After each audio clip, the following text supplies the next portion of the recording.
서울에선 실패자, 상하이에선 조롱거리.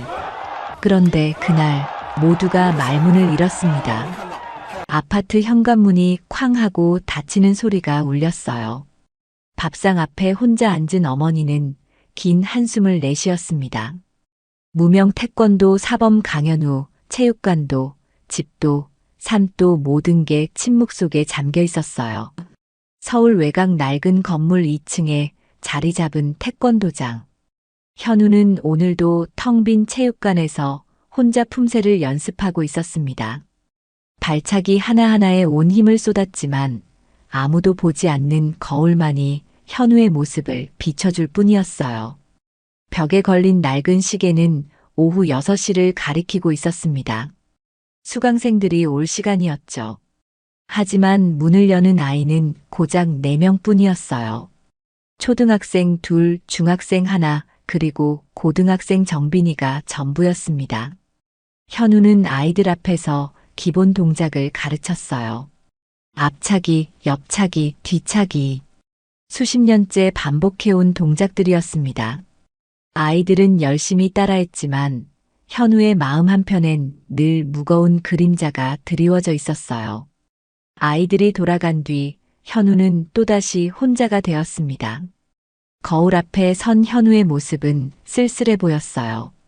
31살 한때는 전국대회 준우승까지 했던 그였지만 지금은 그저 변두리 작은 도장을 지키는 무명 사범일 뿐이었습니다.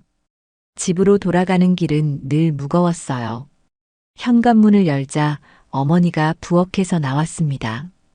60 중반의 어머니는 하루 종일 일하고 돌아온 얼굴이 지쳐 보였어요.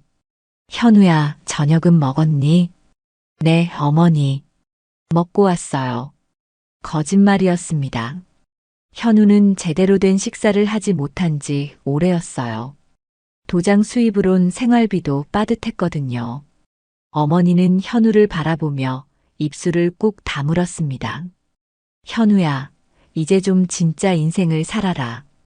그 말 한마디가 현우의 가슴을 찔렀어요. 어머니가 원하는 진짜 인생이란 안정된 직장, 결혼, 평범한 삶을 뜻했습니다. 태권도는 그 목록에 없었어요. 어머니, 전 괜찮아요. 괜찮긴 뭐가 괜찮아. 너 나이가 몇인데 아직도 그 운동만 붙잡고 있니? 현우는 대답할 말이 없었습니다. 그때 방문이 열리며 동생이 들어왔어요. 29살인 동생은 공무원 시험을 준비하며 현실적인 삶을 추구했습니다. 형, 또 도장에서 혼자 운동했어요? 동생의 목소리엔 비웃음이 섞여 있었어요. 형은 그냥 저본 적밖에 없잖아요. 그 말이 현우의 심장을 후벼 팠습니다. 저본 적밖에 없다는 말이 맞았어요. 전국대회 결승에서도 졌고, 프로 무대에서도 졌고, 지금도 생활 전선에서 지고 있었습니다. 현우는 자신의 방으로 들어가 문을 닫았어요. 방 한편에 놓인 트로피들이 희미한 달빛에 반짝였습니다. 하지만 그 트로피들조차 이제는 먼지에 쌓인 과거의 유물처럼 보였어요. 현우는 침대에 누워 천장을 바라봤습니다. 태권도는 더 이상 무기가 아니었어요. 현우가 도망친 과거로만 여겨지고 있었습니다. 가족에게도 세상에게도 말이에요. 하지만 현우는 포기할 수 없었습니다. 아이들이 처음 도장에 왔을 때의 반짝이는 눈빛을 기억했어요. 정빈이가 완벽한 옆차기를 성공했을 때의 환한 미소도 떠올랐습니다. 태권도는 분명 의미가 있었어요. 현우는 그렇게 믿고 있었습니다. 비록 아무도 인정해주지 않아도 현우 자신만은 포기하지 않으려 했어요. 밤이 깊어가도 현우는 잠들지 못했습니다. 내일도 텅 빈 체육관에서 혼자 품새를 연습할 생각을 하니 가슴이 막혔어요. 하지만 그래도 해야 했습니다. 그게 현우가 선택한 길이었거든요. 새벽이 되어서야 현우는 간신히 잠들 수 있었어요. 꿈속에서도 현우는 도장에 서 있었습니다. 하지만 그 도장엔 아무도 없었어요. 현우 혼자서 끝없이 품새를 반복하고 있었습니다. 다음 날 오후 현우는 평소와 다름없이 도장 문을 열었습니다. 4명의 수강생 중에서도 가장 열심히 했던 정빈이가 오늘은 유달리 조용해 보였어요. 평소라면 밝게 인사를 건네던 정빈이었는데 오늘은 고개만 살짝 숙이고 들어왔습니다. 현우는 아이들과 함께 준비 운동을 시작했어요. 스트레칭을 하면서도 정빈이의 표정이 신경 쓰였습니다. 뭔가 마음에 걸리는 일이 있어 보였어요. 기본 동작 연습이 시작됐습니다. 앞차기부터 차례대로 진행했는데 정빈이의 동작이 평소보다 힘이 없어 보였어요. 발차기 높이도 낮았고 집중력도 떨어져 있었습니다. 다른 아이들이 쉬는 시간에 현우는 정빈이에게 다가갔어요. 정빈아, 오늘 컨디션이 안 좋니? 정빈이는 고개를 들어 현우를 바라봤습니다. 17살 고등학생의 눈에 깊은 고민이 서려 있었어요. 사범님, 정빈이가 입을 열더니 다시 망설였습니다. 뭔 일이야? 편하게 말해봐. 현우의 다정한 목소리에 정빈이가 조심스럽게 입을 열었어요. 사범님, 솔직히 말해도 될까요? 그럼 뭐든지 말해봐. 정빈이는 한참 동안 침묵했습니다. 그러다 천천히 말을 꺼냈어요. 이거 배워도 세지진 않더라고요. 그 말이 현우의 가슴을 찔렀습니다. 정빈이는 계속해서 말했어요. 학교에서 애들이 절 괴롭힐 때마다 생각했어요. 태권도를 배우면 강해질 수 있을 거라고요. 그런데 정빈이의 목소리가 점점 작아졌습니다. 그런데 실제로는 아무것도 달라지지 않았어요. 전 여전히 약하고 애들은 여전히 저를 무시해요. 현우는 말문이 막혔어요. 정빈이가 태권도를 배우는 이유를 이제야 알게 되었습니다. 학교 폭력에 시달리던 아이가 자신을 지키고 싶어서 도장에 온 거였어요. 정빈아, 사범님 죄송해요. 사범님이 잘못한 게 아니라는 거 알아요. 그냥 제가 약해서 그런 것 같아요. 정빈이의 눈가에 눈물이 맺혔습니다. 현우는 정빈이의 어깨에 손을 올렸어요. 하지만 위로의 말을 찾을 수가 없었습니다. 태권도가 정말 도움이 될까요? 현우 자신도 확신할 수 없었어요. 현실에서 태권도는 때로는 무력해 보였습니다. 특히 학교 폭력 같은 현실적인 문제 앞에서는 더욱 그랬어요. 정빈이는 가방을 메고 일어났습니다. 사범님, 전 이제 그만 나올게요. 정빈아, 잠깐만. 하지만 정빈이는 고개를 저었어요. 사범님께서 가르쳐 주신 거 정말 감사했어요. 그런데 전 다른 방법을 찾아봐야 할 것 같아요. 정빈이는 그렇게 말하고 도장문을 나섰습니다. 현우는 한참 동안 그 자리에 서 있었어요. 나머지 아이들도 수업이 끝나고 하나둘 집으로 돌아갔습니다. 도장엔 다시 현우 혼자만 남게 되었어요. 현우는 거울 앞에 섰습니다. 정빈이의 말이 계속 머릿속을 맴돌았어요. 이거 배워도 세지진 않더라고요. 그 말이 현우의 존재 자체를 부정하는 것 같았습니다. 현우는 발차기를 시작했어요. 앞차기, 옆차기, 뒤차기. 동작 하나하나에 분노와 절망이 섞여 있었습니다. 땀이 흘러내렸지만 현우는 멈추지 않았어요. 1시간, 2시간이 지나도 현우는 계속 연습했습니다. 거울 속 현우의 모습은 지쳐 보였어요. 하지만 눈빛만은 포기하지 않은 사람의 것이었습니다. 밤 10시가 넘어서야 현우는 연습을 마쳤어요. 집으로 돌아가는 길에 현우는 정빈이의 집 앞을 지나쳤습니다. 2층 창문에 불이 켜져 있었어요. 정빈이가 공부를 하고 있는 모습이 어렴풋이 보였습니다. 현우는 발걸음을 멈췄어요. 정빈이에게 뭔가 말해주고 싶었습니다. 태권도가 단순히 강해지기 위한 것만은 아니라고, 더 깊은 의미가 있다고 말해주고 싶었어요. 하지만 현우도 확신이 서지 않았습니다. 과연 태권도에 정말 의미가 있을까요? 현우 자신도 의심하기 시작했어요. 집에 도착한 현우는 어머니와 동생이 텔레비전을 보고 있는 모습을 봤습니다. 현우야, 늦었네. 밥은 먹었니? 네, 먹었어요. 또 거짓말이었어요. 현우는 자신의 방으로 들어가 침대에 앉았습니다. 오늘 정빈이를 잃었다는 생각에 마음이 무거웠어요. 가장 열심히 했던 제자를 잃은 현실이 현우를 짓눌렀습니다. 하지만 현우는 여전히 포기할 수 없었어요. 비록 정빈이는 떠났지만 태권도에 대한 현우의 믿음은 쉽게 꺾이지 않았습니다. 현우는 창밖을 바라봤어요. 내일도 도장에 가서 아이들을 가르칠 겁니다. 비록 한 명이 줄었지만 여전히 현우를 믿고 따라오는 아이들이 있었어요. 그들을 위해서라도 현우는 계속해야 했습니다. 밤이 깊어가며 현우는 잠들었어요. 꿈속에서 현우는 정빈이와 함께 연습하고 있었습니다. 정빈이는 환하게 웃으며 완벽한 옆차기를 날리고 있었어요. 일주일이 지났습니다. 정빈이가 떠난 뒤 도장엔 3명의 아이만 남았어요.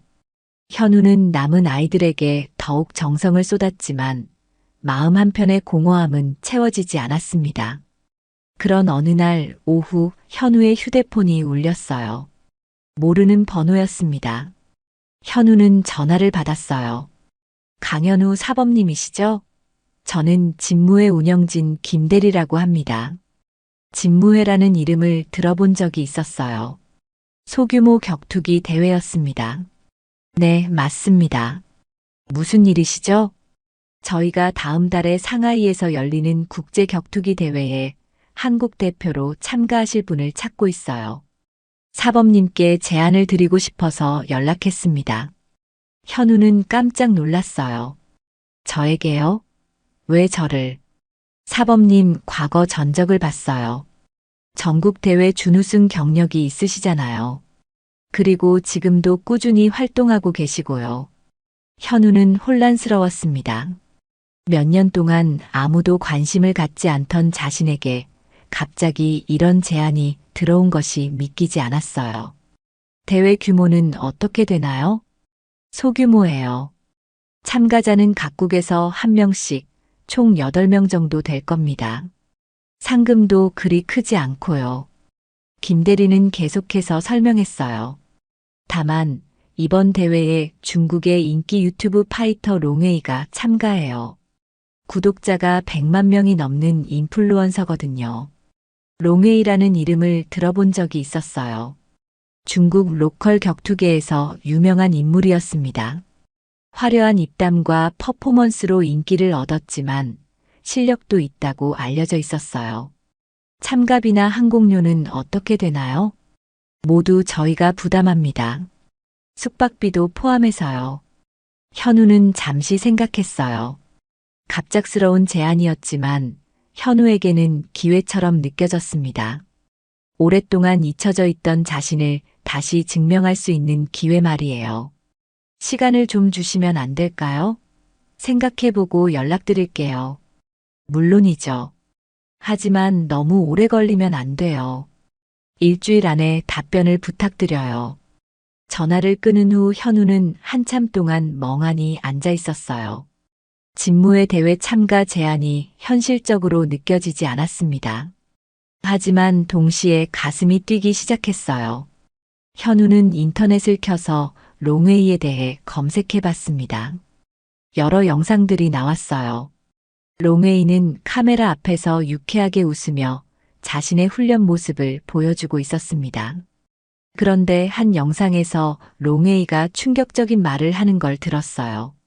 태권도? 그건 그냥 애들이나 하는 거지. 춤추는 거랑 비슷해. 실전에서는 아무 쓸모 없어. 롱웨이는 카메라를 향해 웃으며 말했습니다. 태권도는 장난감이야. 진짜 격투기 앞에서는 맥을 못 쳐. 그 말들이 현우의 가슴을 찔렀어요. 정빈이가 했던 말과 똑같았습니다. 태권도는 쓸모없다는 말 말이에요. 현우는 주먹을 꽉 쥐었습니다. 롱웨이의 조롱하는 표정이 눈에 밟혔어요. 마치 현우와 현우가 평생 해온 태권도를 무시하는 것 같았습니다. 그날 밤 현우는 가족과 저녁을 먹으며 대회 이야기를 꺼냈어요. 어머니, 저한테 격투기 대회 제안이 들어왔어요. 어머니는 수저를 들던 손을 멈췄습니다. 또 무슨 운동 대회야? 상하이에서 열리는 국제대회예요. 모든 비용을 다 대준다고 해요. 동생이 코웃음을 쳤어요. 형, 또 지러 가는 거예요? 이제 나이도 있는데 언제까지 그런 거 할 거예요? 어머니도 걱정스러운 표정을 지었습니다. 현우야, 그런 거 하다가 다치기라도 하면 어떻게 해? 이제 그만두고 다른 일을 찾아봐. 현우는 아무 말도 할 수 없었어요. 가족들의 반응은 예상했던 것과 같았습니다. 아무도 현우의 태권도를 믿지 않았어요. 하지만 현우의 마음은 이미 정해져 있었습니다. 롱웨이의 조롱을 들은 순간부터 현우는 결심했어요. 태권도가 정말 쓸모없는 건지 아니면 여전히 가치가 있는 건지 증명하고 싶었습니다. 며칠 후 현우는 김대리에게 전화를 걸었어요. 참가하겠습니다. 좋은 결정이세요. 곧 항공료와 일정을 알려드릴게요. 출국 일주일 전 현우는 더욱 열심히 훈련했습니다. 새벽부터 밤늦게까지 도장에서 혼자 연습했어요. 기본기부터 다시 점검하고 몸을 만들었습니다. 출국 전날 밤 어머니가 현우의 방문을 두드렸어요. 현우야. 문을 열자 어머니가 봉투 하나를 건넸습니다. 뭐예요, 어머니? 밥은 먹고 다녀라. 봉투 안에는 5만 원이 들어 있었어요. 어머니는 입으로는 반대했지만 마음으론 현우를 걱정하고 있었습니다. 현우는 어머니의 손을 꼭 잡았어요. 고마워요, 어머니. 걱정 안 하셔도 돼요. 어머니는 고개를 끄덕이며 방을 나갔습니다. 현우는 짐을 정리하며 생각했어요. 이번 대회는 단순히 이기고 지는 문제가 아니었습니다. 현우에게는 태권도의 존재 가치를 증명하는 무대였어요. 정빈이의 말, 롱웨이의 조롱, 가족들의 불신, 모든 것을 뒤집어 보이고 싶었습니다. 현우는 도복을 가방에 넣으며 다짐했어요. 태극 도복을 입고 링에 올라 모든 사람들에게 보여주겠다고. 태권도가 결코 쓸모없는 게 아니라는 걸 말이에요. 밤이 깊어가며 현우는 잠들었습니다. 내일부터 시작될 여행이 현우의 인생을 바꿀지도 모르겠다는 생각이 들었어요. 하지만 무엇보다 현우 자신이 변할 준비가 되어 있었습니다. 상하이 푸둥 국제공항에 도착한 현우는 낯선 도시의 공기를 마셨습니다. 습한 공기와 함께 들려오는 중국어가 현우에게는 모든 게 새로웠어요. 직무의 운영진이 마중을 나와 있었습니다. 현우는 그들과 함께 숙소로 향했어요. 택시 창밖으로 보이는 상하이의 풍경은 한국과 달랐습니다. 높은 빌딩들 사이로 한자로 된 간판들이 빼곡히 들어차 있었어요. 현우는 문득 자신이 정말 멀리 왔다는 걸 실감했습니다. 호텔은 상하이 변두리에 있는 작은 건물이었어요. 로비는 소박했지만 깔끔했습니다. 체크인을 마치고 방으로 올라간 현우는 짐을 풀며 창밖을 바라봤어요. 한국과는 완전히 다른 풍경이 펼쳐져 있었습니다. 저녁 때 현우는 대회 관계자들과 간단한 미팅을 가졌어요. 호텔 1층 회의실에서 열린 미팅에는 다른 참가자들도 모두 모여 있었습니다. 일본에서 온 가라테 선수는 조용하지만 날카로운 인상이었어요. 태국에서 온 무에타이 선수는 단단한 근육과 상처투성이 정강이가 인상적이었습니다. 브라질에서 온 주짓수 선수는 유연해 보이면서도 강인한 느낌을 줬어요. 모두들 각자의 무술을 대표하는 선수들이었습니다. 그들의 몸에서 풍기는 기운만으로도 오랜 수련의 흔적을 느낄 수 있었어요. 그 중에서도 가장 눈에 띄는 건 롱웨이였습니다.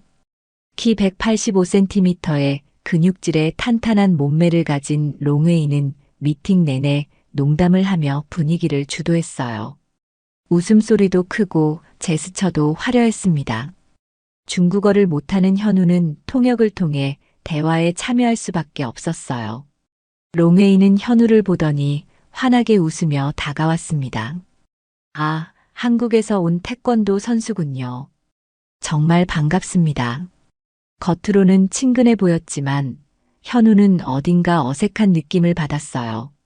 롱웨이의 눈빛에 뭔가 계산적인 느낌이 있었습니다. 내일 좋은 경기 기대하고 있어요. 롱웨이가 현우의 어깨를 툭 치며 말했어요. 가벼운 동작이었지만 힘이 상당했습니다. 미팅에서는 경기 규칙과 일정에 대한 설명이 있었어요. 내일 오후 2시에 개최가 있고 3시에 상대 추첨, 그리고 저녁 7시부터 경기가 시작될 예정이었습니다. 현우는 다른 선수들의 체격과 분위기를 관찰했어요. 모두들 자신만만해 보였습니다. 특히 롱웨이는 계속해서 다른 선수들과 농담을 주고받으며 여유를 보였어요. 미팅이 끝나고 숙소로 돌아온 현우는 침대에 앉아 하루를 정리했습니다. 시차 때문인지 몸이 무거웠어요. 하지만 마음은 더 무거웠습니다. 다른 선수들과 비교했을 때 현우는 상대적으로 작아 보였거든요. 그때 휴대폰이 진동했습니다. 메시지가 하나 와 있었어요. 발신인을 보니 정빈이었습니다. 현우는 깜짝 놀라 메시지를 열어봤어요. 사범님, 전 사범님 발차기 진짜 멋있었어요. 저도 괜찮아요. 저는 그거 보고 살아보고 싶었어요. 사범님이 포기하지 않는 모습이 제게는 가장 큰 가르침이었어요. 현우는 메시지를 읽고 또 읽었습니다. 정빈이가 도장을 떠날 때는 태권도가 쓸모없다고 했었는데 지금은 완전히 다른 말을 하고 있었어요. 현우의 눈가에 뜨거운 것이 맺혔습니다. 정빈이는 여전히 현우의 태권도를 믿고 있었던 거였어요. 아니, 믿는다는 표현보다는 현우 자체를 존경하고 있었습니다. 현우는 손을 떨며 정빈이에게 답장을 보냈어요.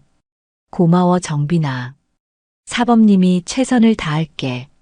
너 덕분에 용기가 생겼어. 메시지를 보낸 후 현우는 창밖을 바라봤습니다. 상하이의 밤 풍경이 네온 사인으로 물들어 있었어요. 하지만 현우의 마음은 한국에 있는 작은 도장에 가 있었습니다. 이제 이 싸움은 단순히 자신을 위한 게 아니었어요. 정빈이처럼 현우를 믿고 있는 사람들을 위한 싸움이기도 했습니다. 저도 괜찮다는 정빈이의 말이 현우에게는 오히려 더 큰 책임감으로 다가왔어요. 현우는 일어나서 간단한 스트레칭을 시작했습니다. 좁은 호텔 방에서 할 수 있는 동작들로 몸을 풀었어요. 앞차기, 옆차기, 기본 품새 동작들을 천천히 반복했습니다. 복도에서 누군가의 목소리가 들렸어요. 중국어였지만 태권도라는 단어만큼은 알아들을 수 있었습니다. 현우는 조용히 문 가까이 다가가 귀를 기울였어요. 롱웨이가 누군가와 전화를 하고 있었습니다. 태권도? 그냥 쇼야. 진짜 격투기 앞에서는 아무것도 아니지. 중국어였지만 어투로 충분히 짐작할 수 있었어요. 롱웨이의 목소리에는 명백한 비웃음이 섞여 있었습니다. 현우는 주먹을 꽉 쥐었어요. 하지만 화를 내기보다는 오히려 마음이 차분해졌습니다. 롱웨이의 생각이 대부분 사람들의 생각과 다르지 않다는 걸 알았거든요. 현우는 자신의 방으로 돌아가 침대에 앉았습니다. 롱웨이의 말이 틀렸다는 걸 증명해야 했어요. 하지만 말로는 안 됐습니다. 링 위에서 보여줘야 했어요. 현우는 정빈이의 메시지를 다시 읽어봤습니다. 저도 괜찮다는 말이 현우에게는 이기라는 말보다 더 큰 의미로 다가왔어요. 정빈이는 현우에게서 승부를 뛰어넘는 뭔가를 봤던 것 같았습니다.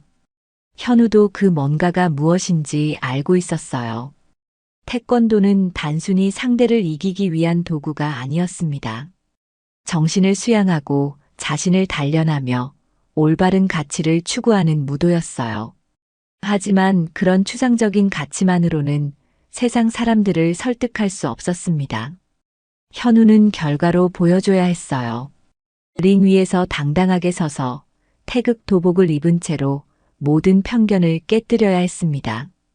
밤이 깊어가자 현우는 샤워를 하고 잠자리에 들었어요. 침대에 누워서도 정빈이의 얼굴이 계속 떠올랐습니다. 학교에서 괴롭힘을 당하면서도 도장에 나와 열심히 연습했던 정빈이의 모습 말이에요.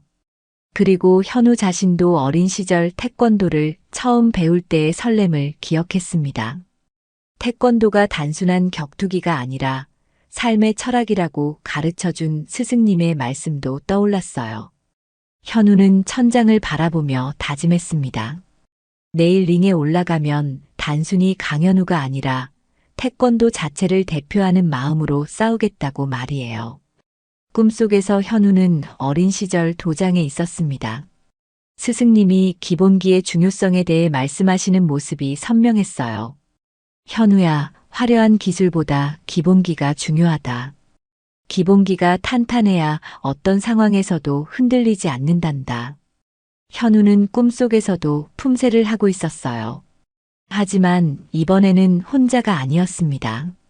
정빈이와 다른 아이들, 그리고 스승님까지 모두 현우를 바라보며 따뜻하게 미소 짓고 있었어요. 현우는 편안한 마음으로 잠들 수 있었습니다. 내일부터 시작될 진짜 시험을 위해 마음과 몸의 준비를 모두 마쳤어요. 대회 당일 현우는 이른 아침에 일어나 호텔 근처를 조깅했습니다. 상하이의 아침 공기는 습했지만 상쾌했어요. 현우는 가볍게 몸을 풀며 마음을 가다듬었습니다. 오후에 열릴 진무의 경기장으로 향했어요. 경기장은 상하이 변두리에 있는 중간 규모의 체육관이었습니다. 입구에는 중국 국기와 각종 현수막이 걸려 있었어요. 현우가 태극 도복을 입고 등장하자 주변이 술렁거렸습니다. 관중석에는 이미 많은 사람들이 앉아 있었어요. 대부분이 중국인이었고 롱웨이를 응원하는 팬들이 많아 보였습니다. 해설자가 마이크를 잡고 선수 소개를 시작했어요. 중국어로 진행되는 해설이었지만 현우는 대충 내용을 짐작할 수 있었습니다. 롱웨이가 소개될 때는 관중석에서 환호성이 터져 나왔어요. 롱웨이, 롱웨이. 팬들의 열렬한 응원이 체육관을 가득 메웠습니다. 반면 현우가 소개될 때는 조용했어요. 해설자는 현우에 대해 간략히 소개했습니다. 한국에서 온 태권도 선수입니다. 태권도는 올림픽 종목이긴 하지만 실전 격투기에서는 조금 다른 이야기죠. 해설자의 목소리에는 약간의 의심이 섞여 있었어요. 현우는 관중석을 바라봤습니다. 수백 명의 시선이 현우를 향하고 있었지만 그 시선들은 차갑게 느껴졌어요. 기대보다는 의심이 더 많아 보였습니다. 롱웨이가 등장했을 때는 분위기가 완전히 달라졌어요. 화려한 가운을 걸치고 나온 롱웨이는 관중석을 향해 손키스를 날렸습니다. 렛츠 댄스. 롱웨이가 영어로 외치자 관중들이 웃음을 터뜨렸어요. 현우를 향해서도 롱웨이는 웃으며 말했습니다. 오늘 좋은 춤 보여주세요. 통역을 통해 전해진 롱웨이의 말에는 명백한 조롱이 담겨 있었어요. 현우는 아무 말 없이 고개를 숙였습니다. 하지만 현우의 눈빛은 고요한 분노로 가득했어요. 경기 전 인터뷰 시간이 있었습니다. 롱웨이는 카메라 앞에서 유쾌하게 말했어요. 오늘 상대는 한국의 태권도 선수네요. 태권도는 정말 아름다운 무술이에요. 하지만 오늘은 춤추는 시간이 아니라 싸우는 시간이거든요. 관중석에서 웃음이 터져 나왔습니다. 현우의 차례가 되자 기자가 질문을 던졌어요. 오늘 경기에 대한 각오를 말씀해 주세요. 현우는 잠시 침묵했습니다. 그리고 조용하지만 분명한 목소리로 말했어요. 태권도가 무엇인지 보여드리겠습니다. 짧은 대답이었지만 현우의 진심이 담겨 있었습니다. 드디어 경기가 시작될 시간이 되었어요. 현우는 링 코너에서 마지막 준비를 했습니다. 도복을 정리하고 몸을 풀며 마음을 집중시켰어요.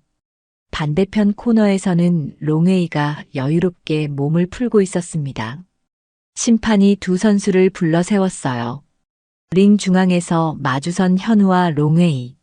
롱웨이는 여전히 웃고 있었지만 현우는 진지한 표정을 유지했습니다. 심판이 경기 규칙을 설명했어요. 3라운드, 각 라운드는 3분씩. 노가웃이나 판정승으로 승부가 결정됩니다. 파이터스, 레드. 현우와 롱웨이가 고개를 끄덕였어요. 관중석이 조용해졌습니다. 긴장감이 체육관을 가득 메웠어요.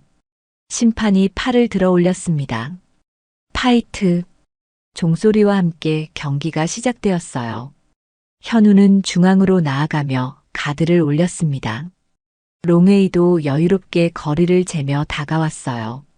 드디어 현우가 태권도의 진짜 실력을 보여줄 시간이 왔습니다.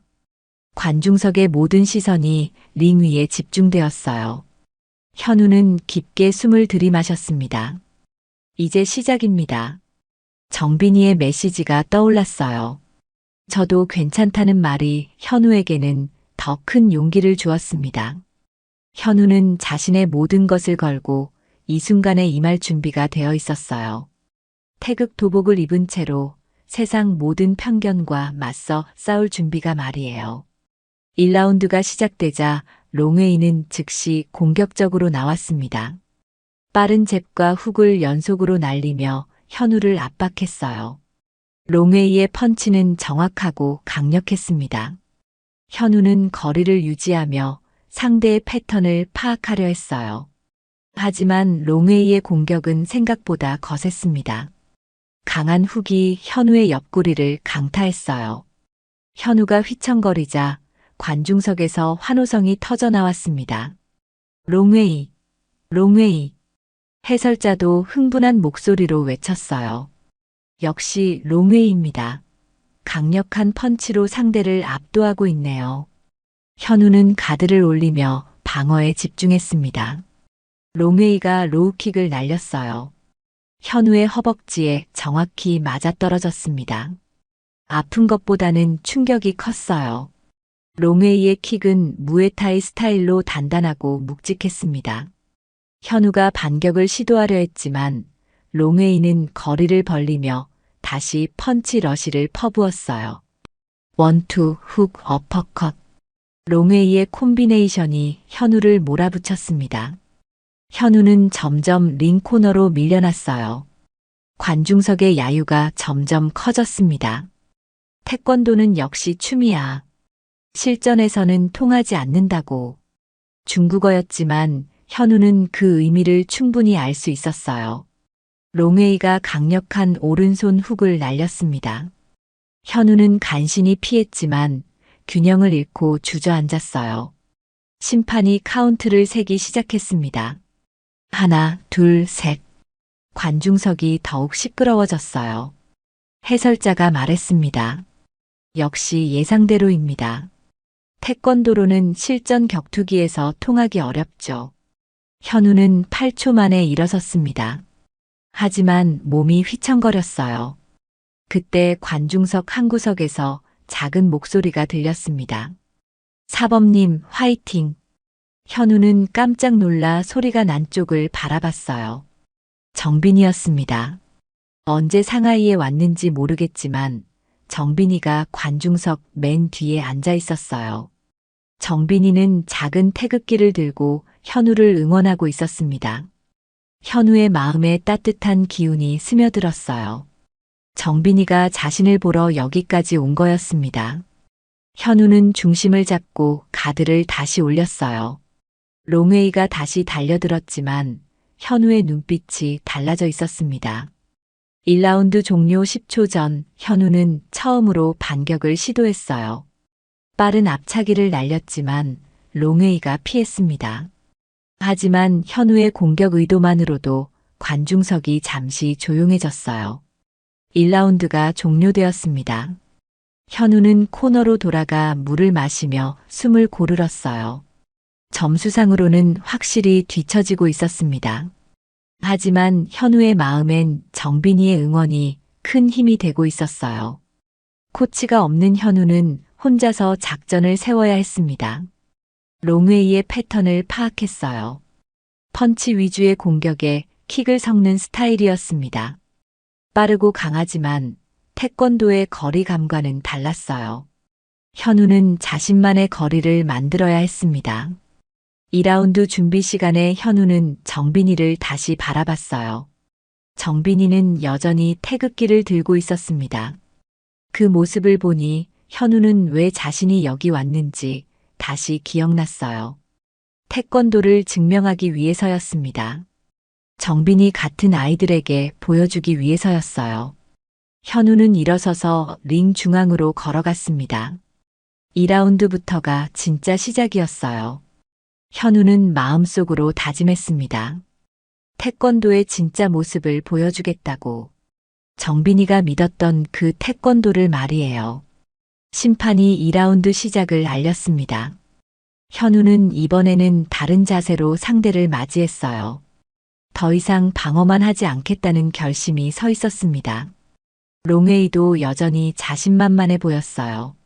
하지만 현우의 눈빛이 달라진 걸 느꼈는지 조금 더 조심스럽게 접근했습니다. 이번 라운드는 달랐어요. 현우가 진짜 태권도를 보여줄 차례였습니다. 2라운드가 시작되자 현우는 완전히 다른 모습을 보였습니다. 롱웨이가 펀치를 날리자 현우는 한 발 뒤로 물러서며 거리를 조절했어요. 그리고 즉시 옆차기를 날렸습니다. 롱웨이의 옆구리에 정확히 맞아떨어졌어요. 관중석이 잠시 조용해졌습니다. 현우는 리듬을 읽기 시작했어요. 롱웨이의 공격 패턴, 거리감, 타이밍을 파악하고 있었습니다. 롱웨이가 다시 펀치 콤비네이션을 시도했지만 현우는 백스텝으로 피하며 뒤우리기를 날렸어요. 발 뒤꿈치가 롱웨이의 머리를 스쳤습니다. 완전히 맞지는 않았지만 롱웨이가 당황하는 게 보였어요. 해설자의 목소리가 달라졌습니다. 한국 선수의 움직임이 달라지고 있네요. 현우는 계속해서 거리를 조절하며 발차기를 섞어 넣었어요.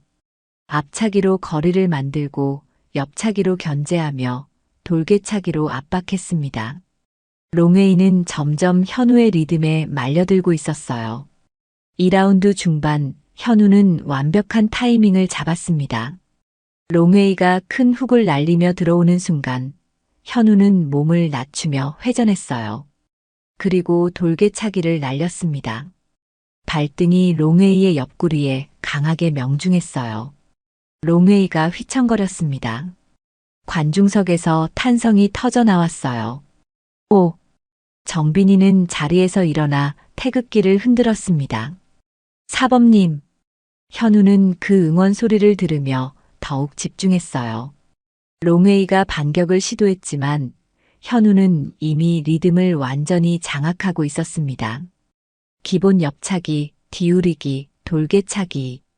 현우가 평생 연마해온 기본기들이 완벽하게 연결되고 있었어요. 2라운드 종료 30초 전 현우는 마지막 공격을 준비했습니다. 롱웨이가 지친 모습을 보이며 가드가 내려갔어요. 현우는 한 발 앞으로 내디디며 뒤차기를 준비했습니다. 완벽한 회전, 정확한 타이밍. 현우의 발 뒤꿈치가 롱웨이의 몸통에 강하게 박혔어요. 롱웨이가 링 바닥에 쓰러졌습니다. 관중석이 순간 정적에 휩싸였어요. 심판이 카운트를 세기 시작했습니다. 하나, 둘, 셋, 넷, 다섯. 롱웨이는 일어나려 했지만 몸이 휘청거렸어요. 여섯, 일곱, 여덟, 아홉. 롱웨이가 간신히 일어섰지만 심판은 경기를 중단시켰습니다. 의사가 롱웨이의 상태를 확인한 후 고개를 저었어요. 심판이 현우의 손을 들어 올렸습니다. 승자 강현우. 관중석이 폭발했어요. 하지만 이번에는 야유가 아니라 놀라움과 감탄의 소리였습니다. 해설자는 말을 잇지 못했어요. 이것은 정말 예상하지 못한 결과입니다. 현우는 링 중앙에 서서 깊게 인사했습니다. 태극 도복을 입은 채로 당당하게 서 있는 현우의 모습이 모든 사람들의 눈에 각인되었어요. 정비리는 눈물을 흘리며 태극기를 흔들고 있었습니다. 현우도 정비리를 바라보며 조용히 고개를 끄덕였어요. 경기 후 인터뷰에서 기자가 물었습니다. 오늘 역전승의 비결이 무엇이었나요? 현우는 잠시 생각하더니 대답했어요. 태권도는 춤이 아닙니다. 태권도는 마음을 다스리고 올바른 길을 걷기 위한 무도입니다. 오늘 그것을 보여드릴 수 있어서 영광이었어요. 현우의 말이 통역되자 관중석에서 박수가 터져 나왔어요. 롱웨이도 현우에게 다가와 악수를 청했습니다. 정말 대단했어요. 태권도를 완전히 잘못 봤네요. 롱웨이의 사과에 현우는 미소를 지었어요. 괜찮습니다. 오늘 좋은 경기였어요. 경기장을 나서는 현우를 정비리가 기다리고 있었어요. 사범님, 정비리가 달려와 현우를 껴안았습니다. 정비라, 어떻게 여기까지 왔니? 용돈을 모아서 왔어요. 사범님 경기를 꼭 보고 싶었거든요. 현우는 정비리의 어깨를 두드려 주었어요. 고마워, 정비라. 너 덕분에 이길 수 있었어. 아니에요, 사범님. 사범님이 원래 대단하신 거예요. 그날 밤 현우는 정비리와 함께 상하이 거리를 걸었습니다. 네온사인이 빛나는 도시 속에서 현우는 마음이 한결 가벼워진 걸 느꼈어요. 태권도를 증명했다는 기쁨도 있었지만 무엇보다 정비리가 자신을 믿어줬다는 사실이 가장 큰 힘이 되었습니다. 내일 한국으로 돌아가면 또 일상이 기다리고 있을 거예요. 하지만 이제는 달랐습니다. 현우에게는 자신감이 생겼고 태권도에 대한 확신이 더욱 단단해졌어요. 한국으로 돌아온 현우는 공항에서 예상치 못한 환영을 받았습니다. 인터넷에 경기 영상이 퍼지면서 현우의 승리가 화제가 되었던 거예요. 하지만 현우는 조용히 집으로 돌아갔습니다. 어머니와 동생이 거실에서 텔레비전을 보고 있었어요. 다녀왔습니다. 어머니가 현우를 바라보더니 조용히 말했어요. 수고했다. 짧은 말이었지만 어머니의 진심이 느껴졌습니다. 동생도 평소와는 다른 표정으로 현우를 바라봤어요. 형, 인터넷에서 봤어요. 정말 대단했던데요. 현우는 미소를 지으며 자신의 방으로 들어갔어요. 며칠 후 현우는 다시 도장으로 갔습니다. 상하이에서의 승리 이후에도 도장은 여전히 예전 모습 그대로였어요. 낡은 매트, 금간 거울, 먼지 쌓인 메달들. 아무것도 달라지지 않았습니다. 오후 6시 수강생들이 올 시간이 되었어요. 평소라면 3명만 왔을 텐데 오늘은 문소리가 더 많이 났습니다. 현우는 놀라서 입구를 바라봤어요. 정비리가 들어오고 있었습니다. 사범님, 저 다시 해도 될까요? 현우는 환하게 웃으며 정비리를 맞이했어요. 당연하지. 언제든지 환영이야. 정비리는 예전과 달리 훨씬 밝은 표정이었습니다. 상하이에서 현우의 경기를 직접 본 후 정비리에게도 변화가 생긴 것 같았어요. 사범님, 저도 사범님처럼 멋진 태권도를 하고 싶어요. 그래, 우리 천천히 다시 시작해보자. 수업이 시작되자 정비리는 예전보다 훨씬 집중했어요. 기본 동작 하나하나를 정성스럽게 따라했습니다. 다른 아이들도 정비리의 변화를 느꼈는지 더욱 열심히 했어요. 수업이 끝나고 아이들이 돌아간 후 현우는 정비리와 둘이 남았습니다. 정비라, 학교에서는 어때? 여전히 힘들어? 정비리는 잠시 생각하더니 대답했어요. 조금 달라졌어요. 제가 달라진 것 같아요. 어떻게? 예전에는 맞으면서도 제가 약해서 그런 줄 알았어요. 그런데 사범님 경기를 보고 나니까 알겠더라고요. 정비리가 계속 말했어요. 강하다는 건 남을 이기는 게 아니라 자신을 이기는 거라는 걸 배웠어요. 현우는 정비리의 성장한 모습에 뿌듯함을 느꼈어요. 며칠 후 현우는 집에서 저녁을 먹고 있었습니다. 그때 초인종이 울렸어요. 어머니가 문을 열어보니 동생이 서 있었습니다. 하지만 평소와는 다른 모습이었어요. 형. 동생이 어색하게 말을 꺼냈습니다. 나도 운동 좀 배워볼까요? 현우는 깜짝 놀랐어요. 그동안 태권도를 무시하던 동생이 배우고 싶다고 하다니 믿기지 않았습니다. 정말이야? 네, 형 경기 영상을 보고 생각이 바뀌었어요. 태권도가 정말 멋있더라고요. 동생의 진심 어린 표정을 본 현우는 감동했어요. 좋아, 내일부터 도장에 나와. 네, 형. 다음 날 저녁, 도장에는 더 많은 사람들이 모였습니다. 정비리 기존 수강생들, 그리고 현우의 동생까지. 현우는 가족이 늘어난 것 같은 기분이었어요. 수업을 시작하기 전 현우는 모든 사람들을 바라봤습니다. 오늘부터 우리 함께 태권도를 배워보겠습니다. 태권도는 단순히 강해지기 위한 게 아니에요. 현우가 계속 말했어요. 태권도는 자신을 다스리고 올바른 길을 걷기 위한 무도입니다. 그리고 가장 중요한 건 현우는 잠시 멈췄다가 미소를 지으며 말했어요. 서로를 존중하고 배려하는 마음을 기르는 거예요. 모든 사람들이 고개를 끄덕였습니다. 현우는 도복을 조용히 매며 마음을 가다듬었어요. 그리고 처음으로 진심으로 웃었습니다. 상하이에서의 승리보다 더 큰 의미가 있는 순간이었어요. 현우는 이제 혼자가 아니었습니다. 함께 태권도를 배우고 성장할 사람들이 있었어요. 도장은 여전히 낡고 작았지만 그 안에는 따뜻한 기운이 가득했습니다. 현우는 기본 동작부터 천천히 가르치기 시작했어요. 자, 모두 준비 자세부터 시작해 볼까요? 아이들과 동생이 현우의 동작을 따라했습니다. 어색하지만 열심히 하는 모습들이 현우에게는 가장 아름다운 광경이었어요. 그날 밤 현우는 도장에 혼자 남아 품새를 연습했습니다.